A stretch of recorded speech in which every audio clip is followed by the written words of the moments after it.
Oi, galera! Hoje vamos falar um pouquinho, dando continuidade aí ao nosso material. Nós vamos hoje falar um pouquinho sobre o petróleo, né?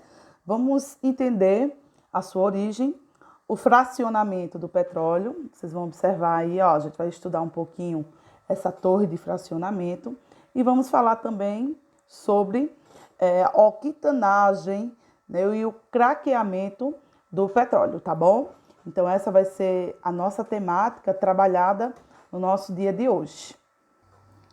Bom, gente, então, diante aí da nossa temática, o uso do petróleo, nós vamos primeiro compreender o que é o petróleo, né?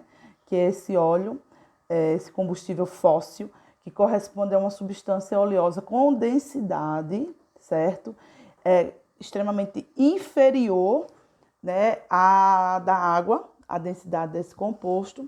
Ele é formado a partir da decomposição de substâncias de matéria orgânica por milhares de anos mesmo, que forma a sua decomposição dessa matéria orgânica, tá?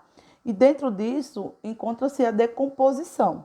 E nessa decomposição dessas substâncias, a gente vai encontrar uma mistura de alguns elementos químicos que vão interferir direta e indiretamente na questão ambiental, né? Apesar de ser um composto petróleo extremamente necessário, né, hoje a nossa sobrevivência, mas sabemos também que essa substância ela tem os dias contados. O petróleo ele não é um recurso que nós possamos classificar como renovável, ele não é, né?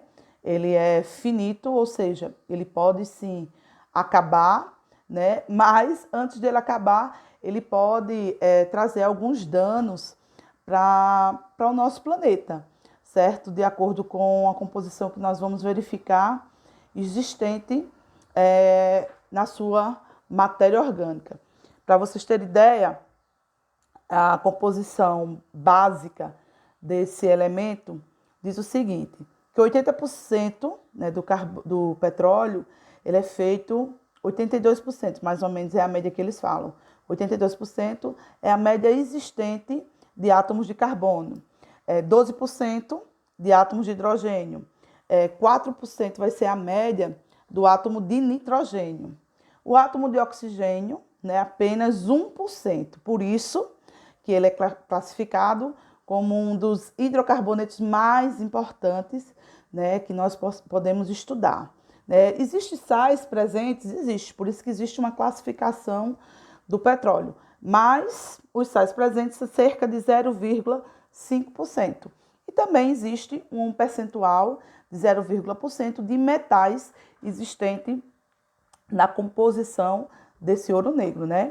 Então, quais são as principais características que esse elemento tão importante, né, para o nosso cotidiano tem? Uma das principais características é que ele é oleoso, né?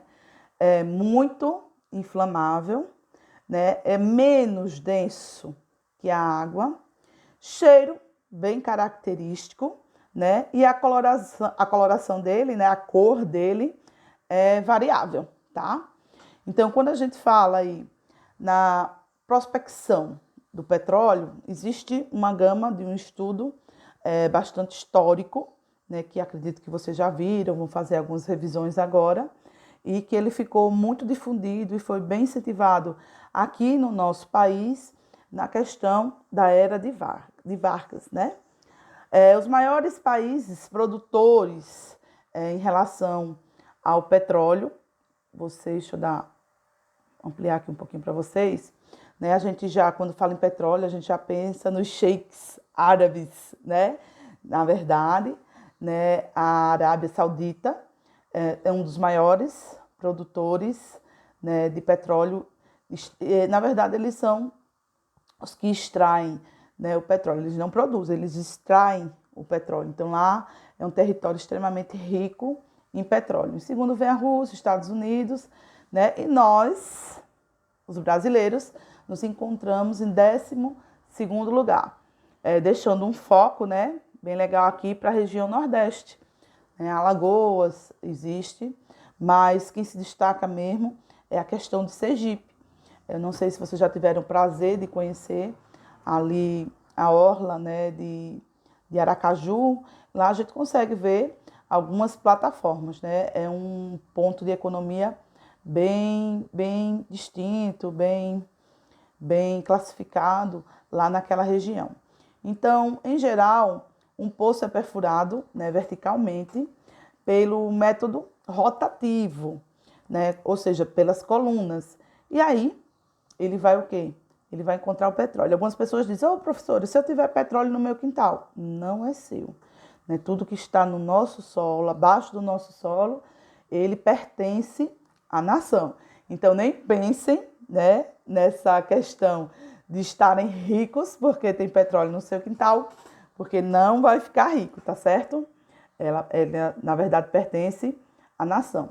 Então, a perfuração, além, né, dessas plataformas que nós observamos em terra, existe também essa perfuração feita nas questões marítimas, no mar, obviamente, né? São as plataformas que nós classificamos ela como plataformas flutuantes. Então, quando a gente vem dessa região que eu acabei de falar, de Aracaju, quando a gente também, né, vocês que já fizeram algum voo para a parte de Salvador, né, a gente consegue lá do avião verificar, identificar algumas dessas plataformas flutuantes nas regiões que existem petróleo, nas regiões marítimas, né? Então, o petróleo ele tem algumas classificações, tá aí. O Brent, né, que é um petróleo cru, que não passa por nenhum sistema de refinaria, né, de sistema de refino. Nós temos o petróleo classificado como petróleo light, né, que é um petróleo bem leve, sem impurezas, né, que já passou por alguns sistemas de refinaria, mas sistemas muito simples para fazer esse refino. Existe o naftênico, né, que é um petróleo rico em hidrocarbonetos de nafta, tá? Existe o petróleo parafínico, que é um petróleo também bastante rico em parafinas. Existe o petróleo aromático, que é um petróleo com uma grande concentração de compostos aromáticos. E esse petróleo, se ele não for levado para as refinarias, ele não tem uma utilidade para o nosso cotidiano. Então, lá nas refinarias de petróleo, né, o que eles vão fazer? Eles vão fazer a transformação do petróleo cru, que foi extraído dos poços, né? Eles vão cozinhar esse petróleo em uma determinada temperatura, para que aí nós possamos, através desse cozido, né, do petróleo, tirar as substâncias que nós necessitamos no nosso cotidiano. Quais seriam essas substâncias? Tá aí, ó. Gás natural, né? O gás engarrafado, que é o GLP, gás liquefeito de petróleo. Nós vamos tirar os solventes, vamos tirar gasolina, querosene, óleo diesel, óleo combustível, lubrificante, parafina e o asfalto, tá? Que nós fazemos também o uso dele.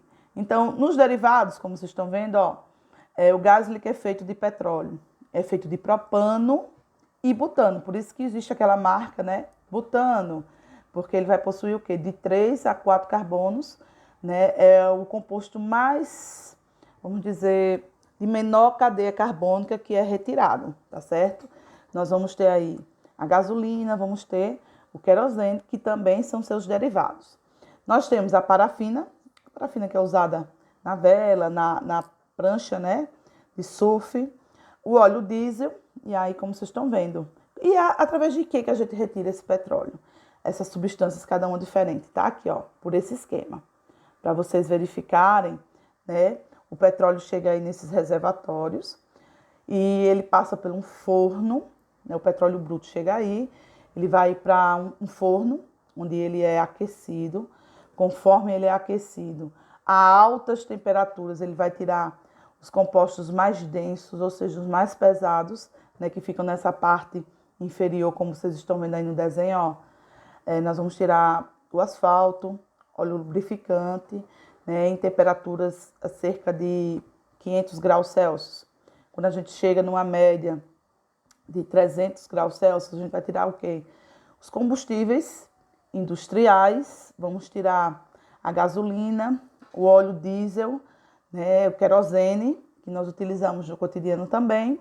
E na parte superior, tá, da torre, onde a temperatura é menor, chega a temperatura entre 100 e 40 graus Celsius, né, nós vamos tirar os gases, tá, as fibras, o plástico, o detergente, para poder estar construindo aí, né, os compostos do refino para o nosso cotidiano. Então, o uso de derivados.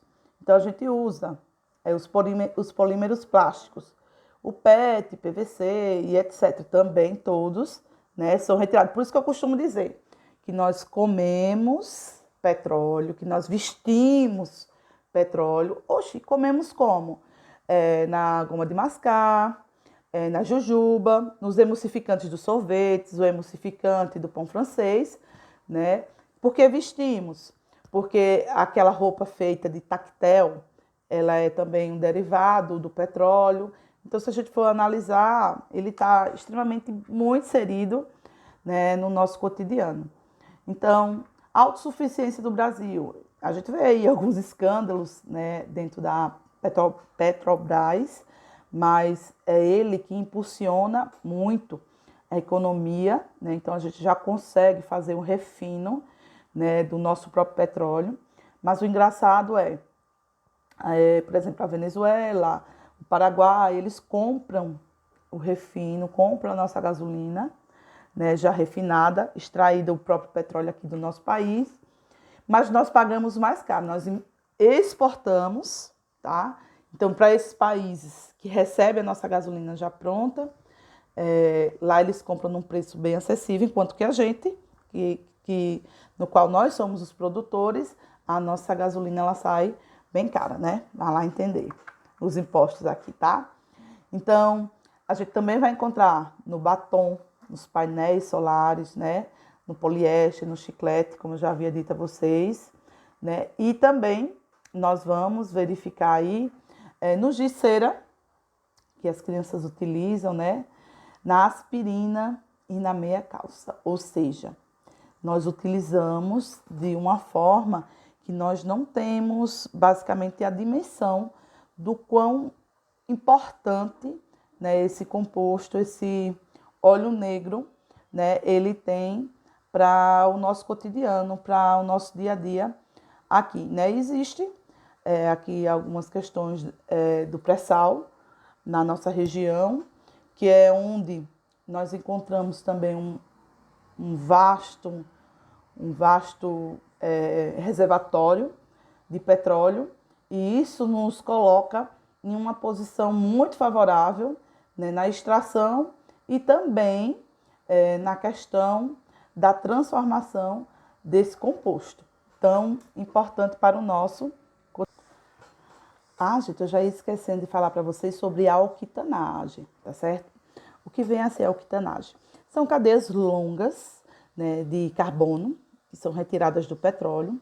Elas sofrem uma quebra, certo? E essas cadeias, elas se transformam no que mais utilizamos no nosso cotidiano, que é o quê? A própria gasolina. Então, a alquitanagem, na verdade, vai ser a quebra, a detonação de cadeias longas encontradas no nosso petróleo, né? Então, elas se transformam em cadeias menores, que são as substâncias que nós mais utilizamos, né? Os valores de octanagem e em um combustível, eles variam bastante, havendo, assim, um possível índice mínimo para o bom funcionamento, né, de, por exemplo, um veículo, já que nós utilizamos mais essa quebra da octanagem, o craqueamento, né, para a gente utilizar no combustível. Na verdade, a gente utilizar nos motores dos carros, né?